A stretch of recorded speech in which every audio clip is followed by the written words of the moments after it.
Hi friends, నమస్తే అండి. Welcome to my channel. ఈరోజు మన రెసిపీ ఎప్పుడూ చేసుకునేటువంటి మామిడికాయతో ఒకే రకం పచ్చడి కాకుండా ఇలా నేను చూపించే విధంగాను మామిడికాయ నిల్వ పచ్చడి చేసుకొని చూడండి. టేస్ట్ అన్నది చాలా బాగుంటుందన్నమాట. ఇందుకు ఏం పచ్చడి అనుకుంటున్నారా? మామిడికాయ టమాటా నిల్వ పచ్చడి చూపించబోతున్నాను. బయట ఉంటే 15 రోజులు ఉంటుంది, ఫ్రిడ్జ్లో పెట్టుకుంటే 3 నెలల వరకు ఈ టేస్ట్ అన్నది ఎంజాయ్ చేయొచ్చు అనమాట. ఇంకెందుకండి ఆలస్యం, వీడియోలోకి వెళ్ళి ఆ ప్రాసెస్ ఏంటో చూసేద్దామా మరి. నేను ఒక 1/2 కేజీ టమాటాలు తీసుకున్నానండి. ఈ టమాటాలు అన్నవి మరీ పండుగా ఉండకూడదు, అలాగని మరీ పచ్చిగా ఉండకూడదు అనమాట. మీడియంగా ఉండాలి. అలాంటి టమాటాలని శుభ్రంగా మంచినీళ్ళతో ఒక 2 సార్లు కడుక్కొని దాని మీద ఉన్నటువంటి తడంతా పొడిగుడ్డతో శుభ్రంగా తుడుచుకొని ఫ్యాన్ కింద ఒక్క 10 నిమిషాలు ఆరబెట్టుకోవాలండి. అలా ఆరిన తర్వాత ఈ టమాటాలని మీడియం సైజు ముక్కలుగా కట్ చేసుకోవాలన్నమాట. ఇలా కట్ చేసుకోవాలి. వీటిని పక్కన పెట్టుకుందాము.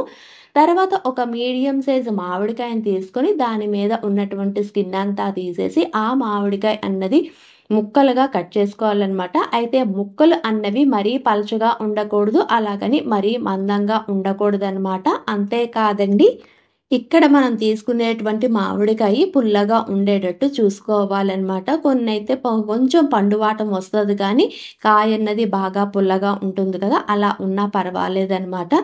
అంతేకాదు, ఇక్కడ నేను నిల్వ పచ్చడి అన్నది కప్పుల కొలతతో చూపించబోతున్నాను. అందుకని చెప్పి ముందే కట్ చేసుకుని ఇవన్నీ పక్కన పెట్టుకున్నాను.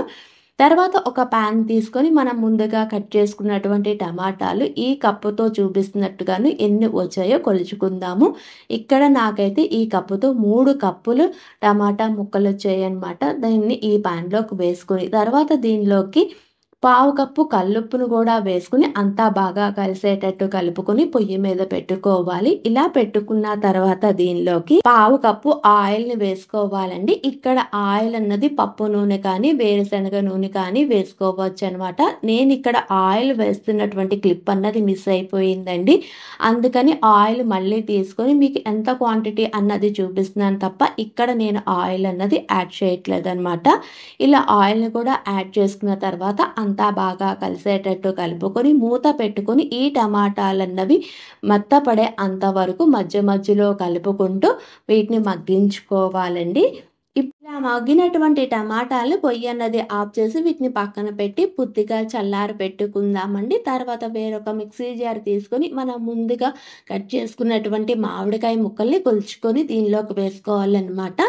ఇక్కడ నేను అదే కప్పుతోని కొలుచుకుంటే 1/3 కప్పు వచ్చిందండి. ఇక్కడ కాయ పుల్లగా ఉంది కాబట్టి సరిపోయింది. అదే పులుపు తక్కువ ఉన్నటువంటి కాయ తీసుకుంటే 2 కప్పుల మామిడికాయ ముక్కలు తీసుకోవాలన్నమాట. ఈ మామిడికాయ ముక్కల్ని మరీ మెత్తగా కాకుండా కొంచెం కోసుగా గ్రైండ్ చేసుకొని ఒక ప్లేట్లోకి ట్రాన్స్ఫర్ చేసిన తర్వాత చూపిస్తున్నాను చూడండి. ఇలా కోసుగా గ్రైండ్ చేసుకోవాలి. వీటిని కూడా పక్కన పెట్టుకుందాము.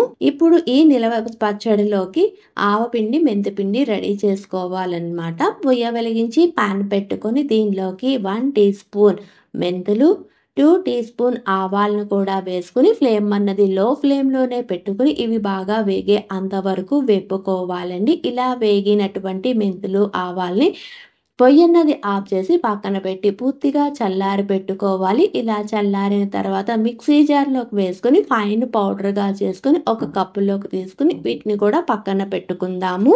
ఈ పచ్చడిలోకి తాలింపు పెట్టుకుందామండి. తర్వాత పొయ్య వెలిగించి పాన్ పెట్టుకుని 1/4 కప్పు పల్లీల నూనె కానీ లేదా పప్పుల నూనె కానీ వేసుకొని ఫ్లేమ్ అన్నది లో ఫ్లేమ్లోనే పెట్టుకుని ఆయిల్ని బాగా వేడి చేసుకోవాలి. నేనైతే ఇక్కడ పల్లీల నూనె వేసుకున్నాను.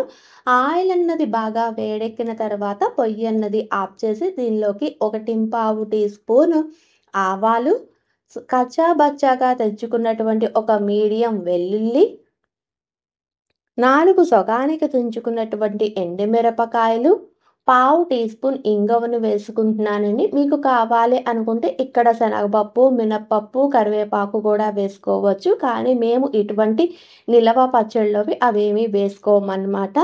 ఇలా వేసుకున్న తర్వాత వీటిని పక్కన పెట్టి పూర్తిగా చల్లారి పెట్టుకుందాము. ఈ ఆయిల్ అన్నది ఒక పక్కన చల్లారుతూ ఉంటుందండి. వేరొక పక్కన ఒక మిక్సీ జార్ తీసుకొని మనం ముందుగా మగ్గపెట్టుకున్నటువంటి టమాటాలని ఈ మిక్సీ జార్‌లోకి వేసుకొని ఫైన్ పేస్ట్‌గా కాకుండా ఒక్క పల్స్ మోడ్ ఇచ్చుకొని దీన్ని కొంచెం బరకగా మిక్సీ పట్టుకోవాలనమాట. ఇలా పట్టుకోవాలి. ఇలా పట్టుకున్న దాన్ని అంతలోకి మన ఆయిల్ అన్నది పూర్తిగా చల్లారిపోయిందండి.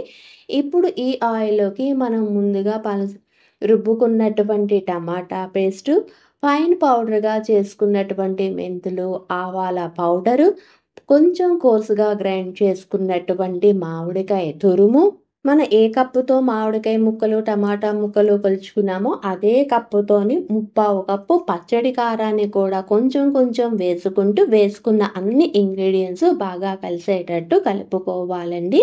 ఇలా బాగా కలుపుకున్న తర్వాత మూత పెట్టుకొని ఒకరోజు పక్కన పెట్టుకుందాము. నెక్స్ట్ డే మార్నింగ్ చూపిస్తున్నాను చూడండి. ఇలా ఉంటుందన్నమాట. అంతేనండి, ఎప్పుడూ చేసుకునే మామిడికాయ పచ్చడి కాకుండా ఒక్కసారి టమాటా మామిడికాయ నిలవ పచ్చడి ఇలా ట్రై చేసి చూడండి. టేస్ట్ అన్నది చాలా బావుంటుందన్నమాట. మీకు కానీ ఈ వీడియో నచ్చితే please like, share and subscribe. Thanks for watching.